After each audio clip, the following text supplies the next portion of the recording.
सिंध हुकूमत ने शुमाली सिंध के कच्चे के इलाके में सरगर्म डाकुओं के खिलाफ एक बार फिर मेगा ऑपरेशन शुरू करने का ऐलान किया है, जिसमें पंजाब हुकूमत से भी मदद लेने का फैसला किया गया है। सिंध हुकूमत माजी में भी मुतअद्दिद मर्तबा कच्चे के डाकुओं और जराइम पेशा अफराद के खिलाफ फैसला कुन ऑपरेशन कर चुकी है, तो ऐसे में नए मेगा ऑपरेशन की जरूरत क्यों पेश आई? सिंध में हुकाम के मुताबिक घोटकी के इलाके में 43 डाकू इंतहाई मतलूब हैं, जिनके सर की कीमतें 2 लाख रुपए से लेके 50 लाख रुपए तक मुकर्रर हैं। ये डाकू इनफरादी तौर पर या गैंग तश्कील करके कार्रवाइयां करते हैं। इसमें शामिल जराइम पेशा अफराद की तादाद सैकड़ों में है। महकमा दाखिला सिंध के मुताबिक घोटकी में सबसे ज्यादा मतलूब डाकू राहिब उर्फ कलसूम शर हैं, जिनके खिलाफ मुख्तलिफ मुबैना जराइम के 42 मुकदमात दर्ज हैं और इनकी गिरफ्तारी में मदद देने पर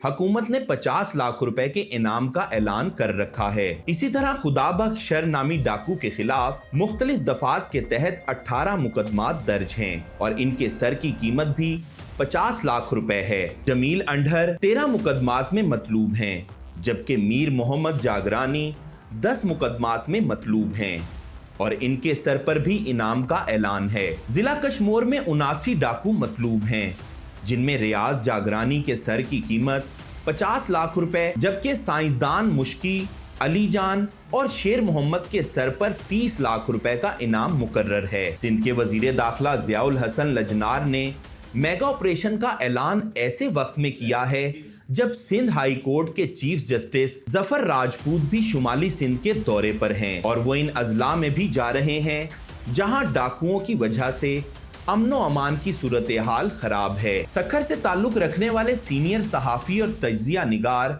मुमताज बुखारी कहते हैं कि वकला भी इस बद अमनी से मुतासिर हैं और इनफरादी तौर पर इसकी शिकायत भी करते रहे हैं। उनके बकौल चीफ जस्टिस की जानिब से किसी भी मुमकिना कार्रवाई से बचने के लिए लगता है कि एक बार फिर इस ऑपरेशन का ऐलान किया गया है। घोटकी में बार एसोसिएशन से खिताब करते हुए चीफ जस्टिस जफर राजपूत ने इलाके में बद अमनी पर तशवीश का इजहार किया था। उनका कहना था कि सिंध के सरहदी अजला में अमनो अमान का मसला है, जब बद अमनी होगी तो रोजगार के मौके पैदा नहीं होंगे। चीफ जस्टिस ने वकला को बताया कि उन्होंने डिस्ट्रिक्ट एंड सेशन जज को हिदायत की है कि वो अमनो अमान के बारे में इंतजामिया से मुलाकात करें। याद रहे कि सिंध में गुज़िश्ता हफ्ते गुलाम नबी मेमन की रिटायरमेंट के बाद जावेद आलम ओढ़ो को आईजी सिंध पुलिस मुकर्रर किया गया है। सहाफी मुमताज बुखारी के मुताबिक जो भी नया आईजी सिंध आता है वो शुमाली सिंध के अजला में जाकर अपनी पॉलिसी बयान करता है।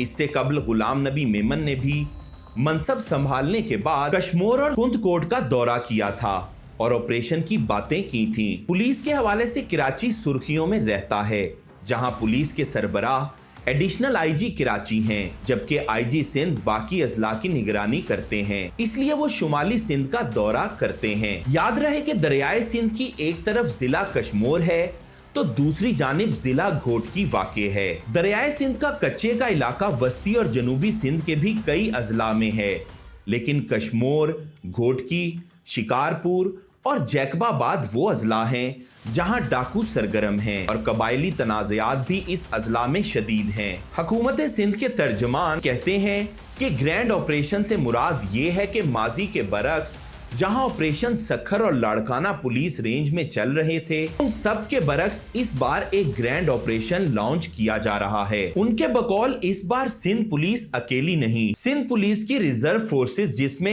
एसएसयू और आरआरएफ जो रिजर्व फोर्सेस हैं वो रेगुलर सिंध पुलिस के साथ होंगी। इसके अलावा सिंध रेंजर्स का भी साथ होगा। माजी में पहले छोटे छोटे ऑपरेशन चल रहे थे, उन सब को एक वसी और मुस्बत तरीके से एक ही छतरी के तहत लाया जा रहा है और एक ग्रैंड ऑपरेशन करके जो भी क्रिमिनल अनासिर या डाकू हैं उनके खिलाफ कार्रवाई का फैसला किया गया है।